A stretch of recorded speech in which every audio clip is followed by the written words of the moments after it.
Bonjour, voilà, je vais vous faire un petit retour donc sur une porte Koppen. Donc ce sont une jolie porte pivot Koppen que vous pouvez voir donc sur cette vidéo. Voilà, donc je vous fais ce retour client tout simplement puisque j'ai fait installer donc cette porte il y a 3 ans maintenant. Donc au niveau de la pose, ça s'est on va dire bien passé. Par contre, au niveau de la fabrication en fait du produit, eh bien on peut dire que ça n'a pas été une grande réussite. Et compte tenu de l'incapacité, la non-volonté, ou je ne sais pas trop comment dire, du fabricant à ne pas vouloir résoudre les problèmes suite à ces erreurs de fabrication, eh bien, il était de mon devoir de vous communiquer malheureusement ce qui peut vous arriver si vous commandez une porte Koppen. Donc, je vais être très factuel.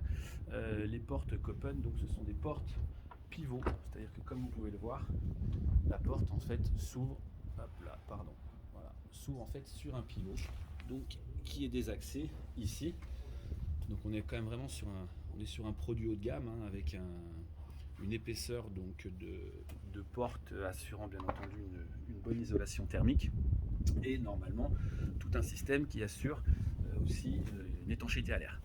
Ça c'est sur le papier parce que dans les faits, la porte en fait qui m'a été livrée, le pivot, au lieu qu'il soit ici désaxé, eh bien il nous a été livré en position centrale. Donc en fait, je commande une porte qui fait 1,10 m de large et finalement la porte elle s'ouvre au milieu. Donc vous pouvez passer que sur 50 cm. Ça, c'était le premier point de défaillance. Le deuxième point, c'est qu'en fait le système d'étanchéité à l'air, normalement il doit y avoir des cales en fait en bas et ici. Je ne sais pas si vous voyez, voilà, en fait à l'intérieur du dormant, qui normalement doit permettre d'actionner en fait un balai bas et un balai haut. Sauf que, une fois de plus, au niveau de la fabrication, les cales ne nous ont pas été fournies. Résultat, aujourd'hui, le balai haut et le balai bas ne s'actionnent pas. Résultat, j'ai de l'air en haut et en bas, en fait, qui passe au niveau de la porte. Donc, au niveau étanchéité à l'air, bien entendu, ça a été compliqué pour passer le test. Donc, finalement, cette porte, si on résume, elle m'a été livrée donc avec le pivot central au lieu qu'il soit désaxé, sans système d'étanchéité à l'air.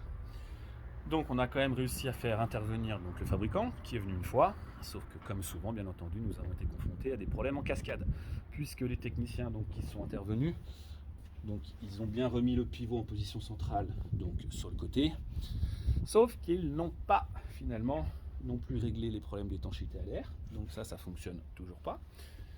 Koppen nous a livré des petites pièces en plastique, on ne sait même pas comment on les monte, on n'a pas de notice, donc on ne peut pas gérer.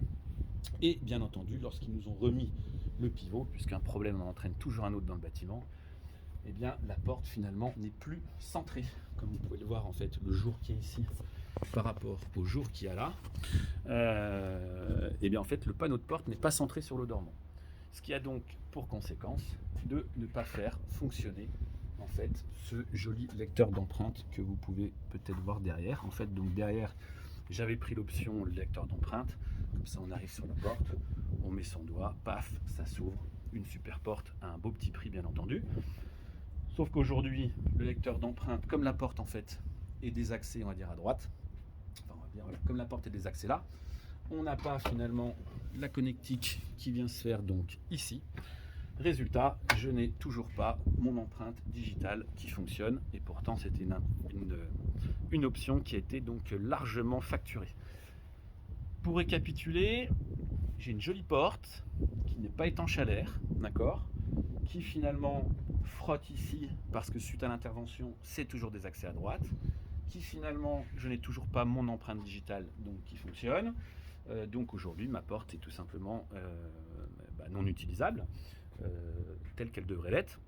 Malgré de nombreuses relances donc auprès du fabricant, celui-ci donc ne souhaite toujours pas venir, d'où cette vidéo pour vous quand même témoigner mon insatisfaction et que si vous avez à commander une porte Koppen, eh bien réfléchissez-y à 2 fois. Voilà. Autre petit détail quand même technique, parce qu'on est quand même en France, donc en France on travaille avec des tapés pour isoler par l'intérieur, et donc vous pouvez voir en fait que le système est bien en bas, il n'est pas du tout adapté. Si vous pouvez voir en fait ici, donc ça, le maçon il a fait ce qu'il pouvait et puis le carreleur, mais donc en tout cas on a toujours des infiltrations à ce niveau là.